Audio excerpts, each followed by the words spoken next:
జనగామ జిల్లా station Ghanpur municipality chairman పీఠం కాంగ్రెస్ కైవసం చేసుకునేలా ప్రచారం చేస్తోంది.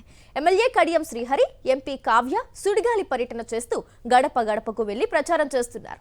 వీరితో పాటు చిల్పూరుగుట్ట దేవస్థాన చైర్మన్ పొట్లపల్లి శ్రీధర్రావు కూడా విస్తృత ప్రచారం చేస్తున్నారు.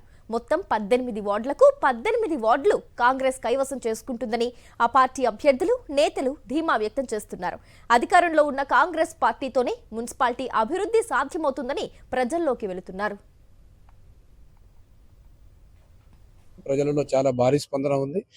11 తారీఖు జరిగే మున్సిపల్ ఎలక్షన్లో 18 వార్డులు కాంగ్రెస్ పార్టీ బలపరిచిన అభ్యర్థులు అందరూ గెలుస్తారని ప్రగాఢ విశ్వాసం ప్రజలకు ఉంది, మా అందరికి ఉంది, కార్యకర్తలకు ఉంది. గౌరవ ఎమ్మెల్యే గారి ఆధ్వర్యంలో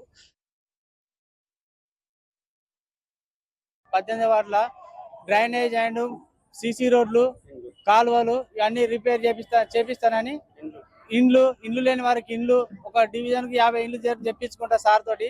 కడియం శ్రీహరి గారి ఆధ్వర్యం అండ్ కావ్య మేడం గారి ఆధ్వర్యంలో నేను పనిచేస్తూ తెప్పించుకుంటా.